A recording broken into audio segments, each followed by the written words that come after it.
My colleagues and I remain squarely focused on our dual mandate to promote maximum employment and stable prices for the American people. We understand the hardship that high inflation is causing, and we remain strongly committed to bringing inflation back down to our 2% goal. Price stability is the responsibility of the Federal Reserve. Without price stability, the economy doesn't work for anyone. In particular, without price stability, we will not achieve a sustained period of strong labor market conditions that benefit all. Since early last year, the FOMC has significantly tightened the stance of monetary policy. Today, we took another step by raising our policy interest rate a 1/4 percentage point, and we are continuing to reduce our securities holdings at a brisk pace. We've covered a lot of ground, and the full effects of our tightening have yet to be felt. Looking ahead, we will continue to take a data-dependent approach in determining the extent of additional policy firming that may be appropriate. I'll have more to say about monetary policy after briefly reviewing economic developments. Recent indicators suggest that economic activity has been expanding at a moderate pace. Growth in consumer spending appears to have slowed from earlier in the year. Although activity in the housing sector has picked up somewhat, it remains well below levels of a year ago, largely reflecting higher mortgage rates. And higher interest rates and slower output growth also appear to be weighing on business fixed investment. The labor market remains very tight. Over the past 3 months, job gains averaged 244,000 jobs per month, a pace below that seen earlier in the year, but still a strong pace. The unemployment rate remains low at 3.6%. There are some continuing signs that supply and demand in the labor market are coming into better balance. The labor force participation rate has moved up since last year, particularly for individuals aged 25 to 54 years. Nominal wage growth has shown some signs of easing, and job vacancies have declined so far this year. While the jobs to workers gap has narrowed, labor demand still substantially exceeds the supply of available workers. Inflation remains well above our longer run goal of 2%. Over the 12 months ending in May, total PCE prices rose 3.8%. Excluding the volatile food and energy categories, core PCE prices rose 4.6%.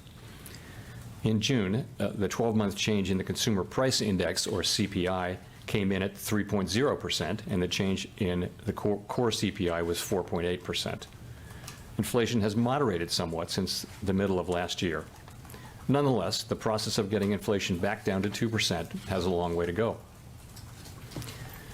Despite elevated inflation, longer-term inflation expectations appear to remain well anchored, as reflected in a broad range of surveys of households, businesses, and forecasters, as well as measures from financial markets. The Fed's monetary policy actions are guided by our mandate to promote maximum employment and stable prices for the American people. My colleagues and I are acutely aware that high inflation imposes significant hardship as it erodes purchasing power, especially for those least able to meet the higher cost of essentials like food, housing, and transportation. We're highly attentive to the risks that high inflation poses to both sides of our mandate, and we are strongly committed to returning to inflation to our 2% objective. At today's meeting, the committee raised the target range for the federal funds rate by a 1/4 percentage point, bringing the target range to 5.25% to 5.5%. We are also continuing the process of significantly reducing our securities holdings. With today's action, we've raised our policy rate by 5.25 percentage points since early last year. We have been seeing the effects of our policy tightening on demand in the most interest rate sensitive sectors of the economy, particularly housing and investment. It will take time, however, for the full effects of our ongoing monetary restraint to be realized, especially on inflation. In addition, the economy is facing headwinds from tighter credit conditions for households and businesses, which are likely to weigh on economic activity, hiring, and inflation. In determining the extent of additional policy firming that may be appropriate to return inflation to 2% over time, the committee will take into account the cumulative tightening of monetary policy, the lags with which monetary policy affects economic activity and inflation, and economic and financial developments. We will continue to make our decisions meeting by meeting based on the totality of the incoming data and their implications for the outlook for economic activity and inflation, as well as the balance of risks. We remain committed to bringing inflation back to our 2% goal and to keeping longer-term inflation expectations well anchored. Reducing inflation is likely to require a period of below-trend growth and some softening of labor market conditions.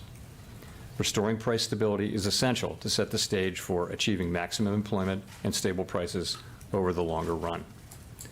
To conclude, we understand that our actions affect communities, families, and businesses across the country. Everything we do is in service to our public mission. We at the Fed will do everything we can to achieve our maximum employment and price stability goals. Thank you, and I look forward to your questions. Steve. Mr. Chairman, thank you.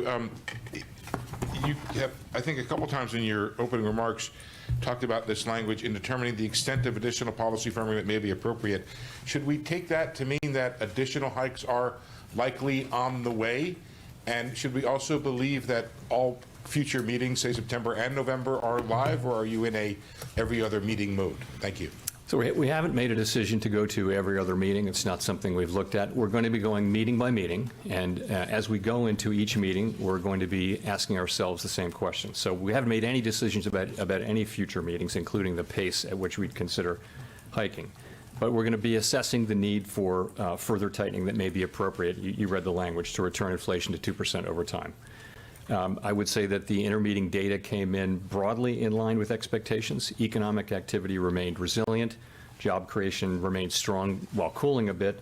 And the June CPI report actually came in a bit better than expectations for a change. And the June CPI report, of course, was welcome, but it's only one report, 1 month's data. We hope that inflation will follow a lower path it will be consistent with the CPI reading. But we don't know that, and we're just going to need to see more data. So what are we going to be looking at? Really, it will be the whole broader picture. And starting with, we're looking for moderate growth, right? We're looking for supply and demand through the economy coming into better balance, including in particular in the labor market. We'll be looking at inflation. And we'll be asking ourselves, does this whole collection of data, do we assess it as suggesting that we need to raise rates further?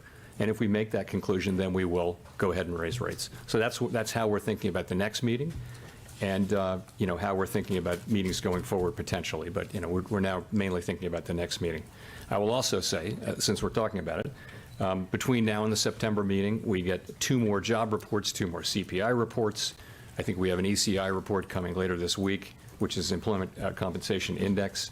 And lots of data on economic activity. All of that information is going to inform our decision as we go into that meeting. I would say it is certainly possible that we would raise funds again at the September meeting if the data warranted. And I would also say it's possible that we would choose to hold steady at that meeting. We're going to be making careful assessments, as I said, meeting by meeting.